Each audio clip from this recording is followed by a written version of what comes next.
Hey there, Ladysmith area and friends. My name is Tiffany from Ladysmith Parks, Recreation and Culture. Thank you so much for joining us for another week of walking and running drills and skills. But before we get into today's session, I do have one short announcement, and that is that sadly this is the last session of our walking and running series. As of June, we will be beginning, what a tongue twister, a new segment of programming. So I do hope that you tune into our social media sites for the most up-to-date information on that. All right, without further ado, so let's begin our final session on walking drills and skills. So today's focus will be on speed training. Usually speed training applies mostly to runners. They typically have the need for speed, but if you are a walker that's has a regular program that you follow and you're ready to up the ante, some of these tips can be applied to your training program as well. Before we begin, let's just say that speed training requires you to get out of your comfort zone. So having said that, I feel that it's important to bring to your attention our PARQ, our Physical Activity Readiness Questionnaire, and it is attached in this link as well. So please feel free to have a read of that. Just kind of, it's just a good check-in just to understand your health before you take on a new element of your training. Or always just have a conversation with your healthcare practitioner and just let them know that you are ready to push yourself a little bit harder. Make sure everything is working a-okay. So, how do you get faster? That is a common question that we hear in our clinics. People come back year after year wanting to improve their 10K race time. And there's a number of ways. Usually in our clinics, we usually do some strides or tempo training. So we will review both of those today.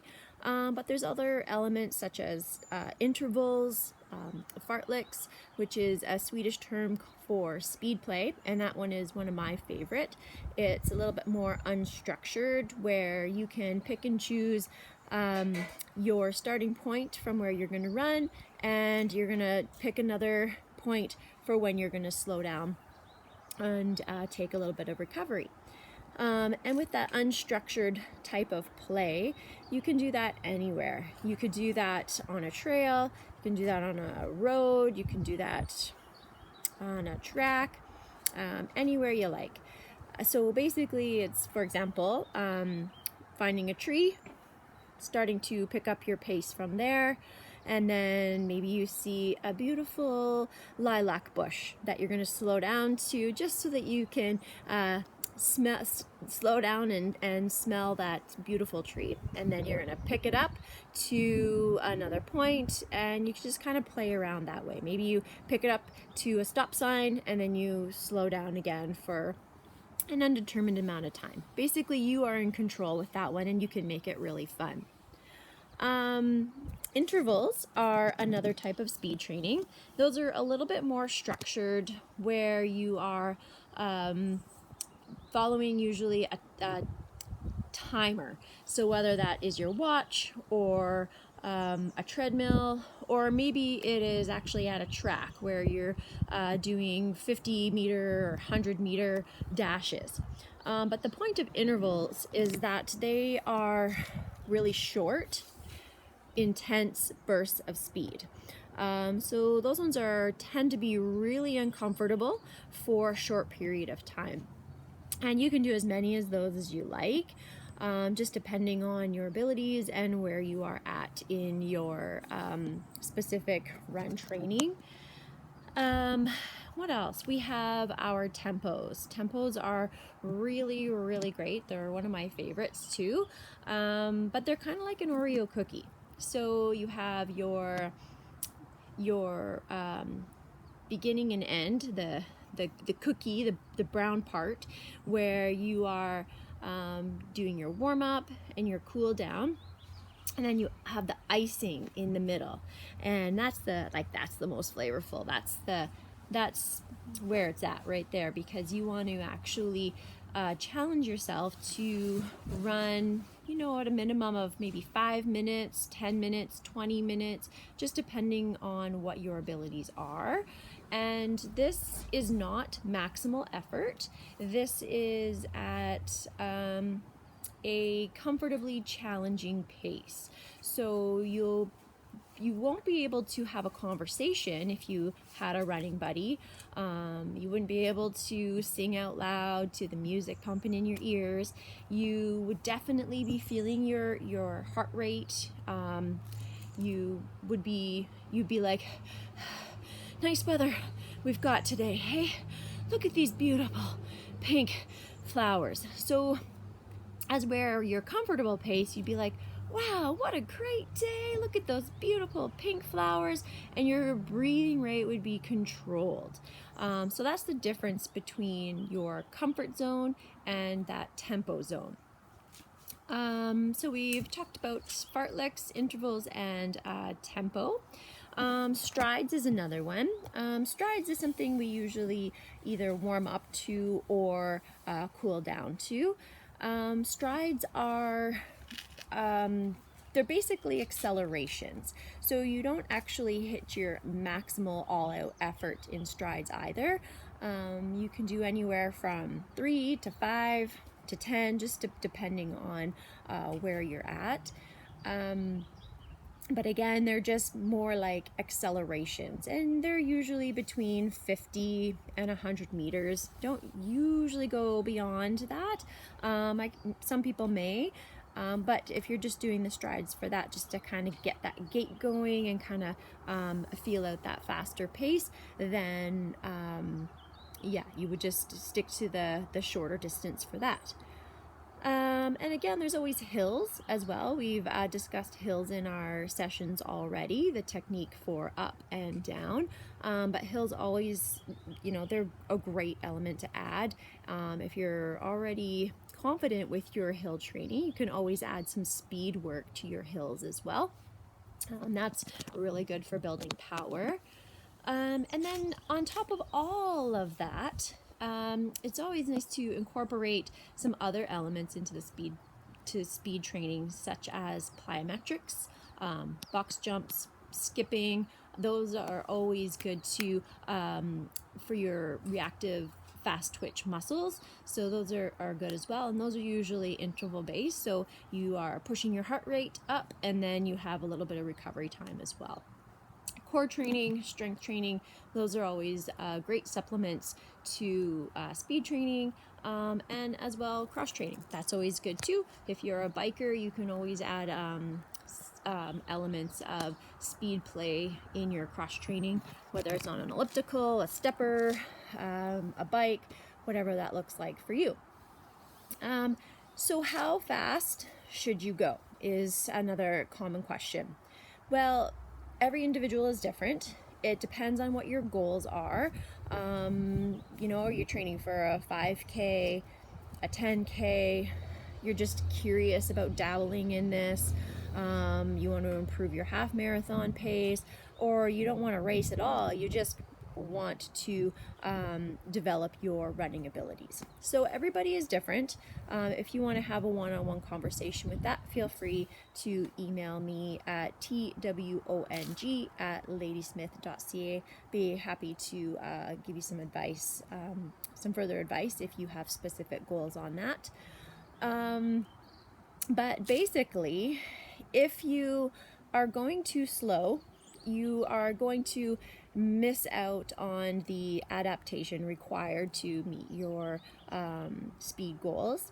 But if you're going too fast and you're pushing yourself too hard, you're going to fatigue before your workout is over, or it's going to take you multiple days to recover from this workout. Recovery is important in speed training, but if you're still feeling really sore, because it does use different muscle groups, If you're still feeling really sore, 3 days after this workout, then that's an indication that it was too much for you, and you may just need to just kind of pull back on the reins a little bit of whatever you were incorporating into your weekly plan. So it is good to do speed training 1 to 2 times a week. And like I had mentioned, the recovery is really important in the adaptation process. So please make sure you don't do speed training every day. Incorporate some recovery, whether that's a simple walk, a full rest day, maybe you do yoga, maybe you do your cross training, maybe you do your something else on those days. Maybe it's a light jog, but it's not speed training. So I hope that I've given you enough to work with here. I'm going to go put my running shoes on. I'm going to go for a little bit of a warm-up trot, and I'm going to meet you out and about, and we'll be stopping to do a couple, just a couple like out there descriptions of some of the fartlecs, the strides, and the intervals that I've discussed. I'm not going to do the hills, as we've already talked about those in past sessions, and tempos. I'm going to leave those alone too, because like I said, those are longer workouts. That's like your Oreo cookie. Remember, you've got your icing in the middle, and that's your comfortably challenging pace for a little bit of time. And you can even do like, double or triple layered cookie where you have like 3 rounds of icing in the middle. So you have some maybe you have 3 5-minute tempos with a few minutes of recovery in there as well. Okay, gang, so like I said, I'm gonna go lace up, warm up, and I'll see you out there for a couple examples. Okay guys, here we are for our example with the treadmill and some intervals. Now the treadmill tends to get a bad rap. People say it's boring, and it can be. But here's what people forget about the treadmill. 1, the belt gives you assistance. 2, you don't have to worry about any of that outside traffic, curbs, hills, scary snakes, dogs, other people, to really kind of get into your rhythm and feel out and learn your gait. 3, you have the timer here. You don't have to worry about your watch to guide you through your speed intervals. And you can also use the treadmill if you have the hill option for your hill repeats or your speed work with your hills. If you're fortunate enough to have a mirror, as I do, you can always, once you've tuned into your form, try to physically feel out how you feel from head to toe. You can take a peek in the mirror just to ensure the accuracy. So this isn't boring for you, I hope. But we'll keep the intervals short here so you don't get bored watching me on the treadmill.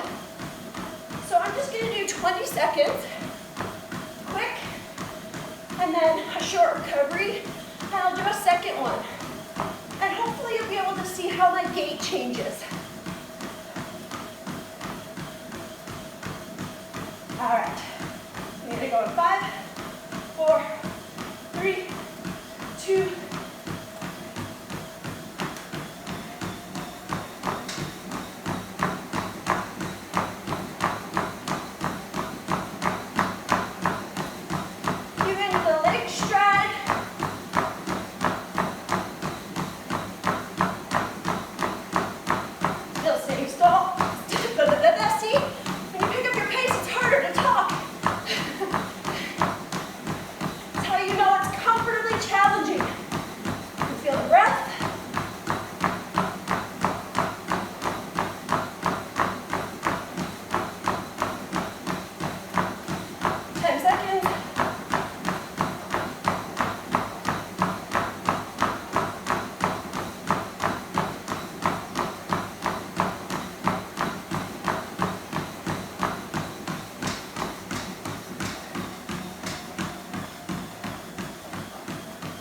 gentle recovery. So the beauty of the treadmill is you can make your intervals any way you want. You can get really creative, and that's one way to help keep your brain stimulated if you find the treadmill is a boring place to run or walk. All right, one more for you and me. All right, 3, 2, last interval. Short and sweet, 20 seconds.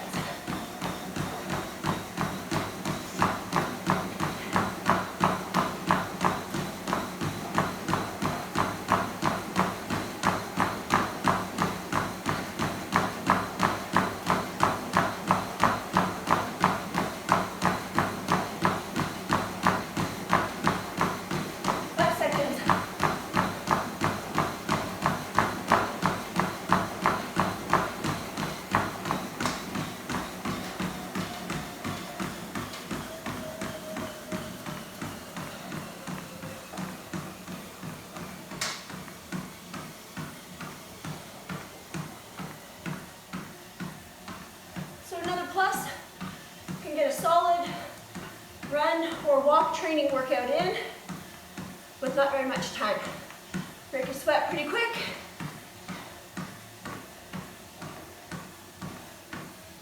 All right, gang. There's your interval and treadmill example.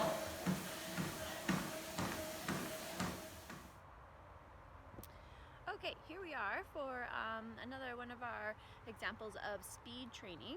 And this next segment, I'm going to illustrate fartleks, which I had mentioned is speed play and one of my personal favorite forms of speed training. And again, that is just picking some points to increase your speed to, and then picking another point to slow down to. So really, it's basically running fast when you're ready, slowing down when you're ready. So you get to pick and choose, and you get to pick points of interest that are important to you. So I'm just going to turn my phone around here so you can see the segment that we'll use. Okay, so here we are. So this is the pathway that I am going to choose to do some fartlek training. So I'm going to take you with me, and I apologize in advance for the heavy breathing. But here we go. All right. So I'm going to pick the first tree on your left to speed up to. And as I arrive, I'm going to slow it down to a gentle trot. Oops, pardon me for the sun. And where the sunshine, you can see the sunshine on the ground, that patch, I'm going to start to pick up my speed there until the end. A little quicker here. And the end of the patch, I'm going to slow down. Now these segments are kind of short, but I'm just doing that to illustrate and give you guys a couple examples of how you can play with fartleks in your speed training. So I'm going a little slower here to get some recovery.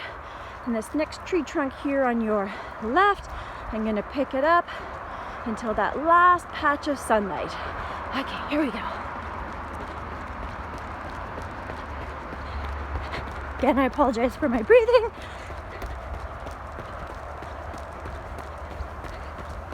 All right.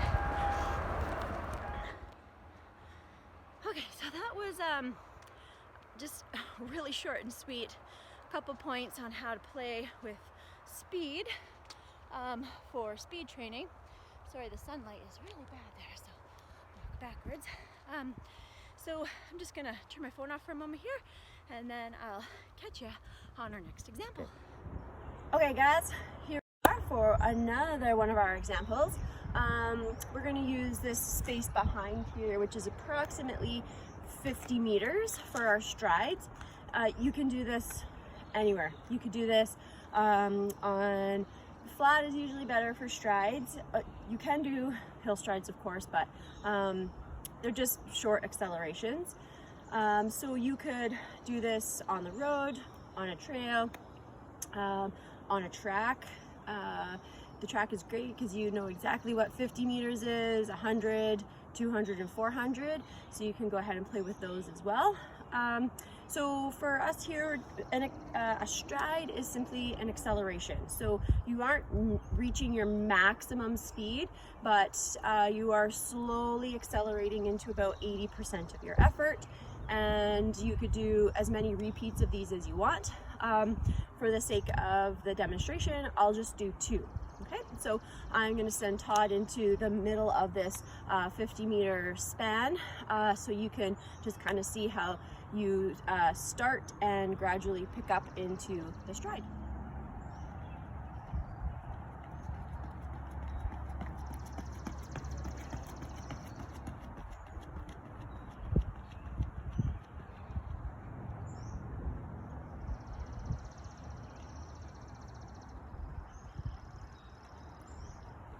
Strides can be done anytime. You can even use them as a warm-up. You can use them as something to complete your workout with.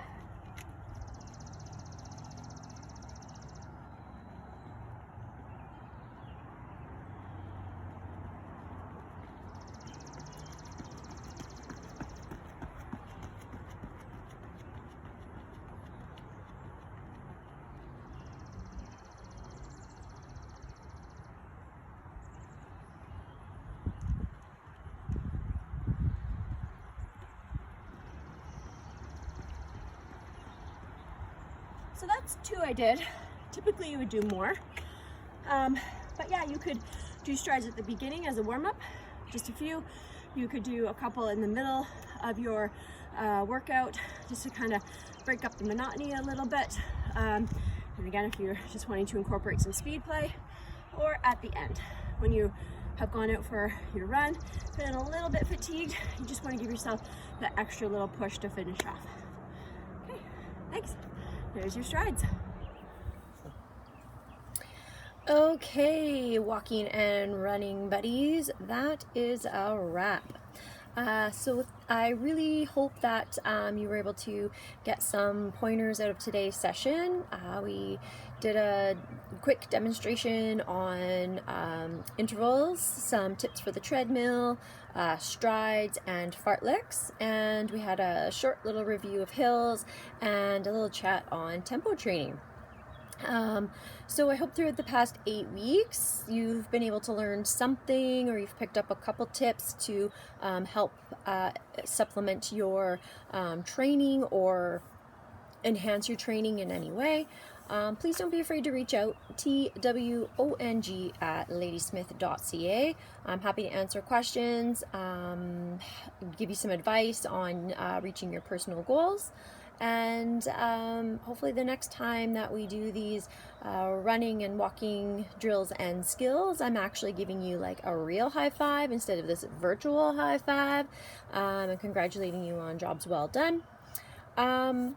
Whatever it is, just try to keep things fun. If I can give any advice, for me personally, I'm really learning to take the pressure off of running. I used to put quite a bit of pressure on myself, and I'm really trying to flop to a more fun perspective, trying to be creative with my training and just enjoy it.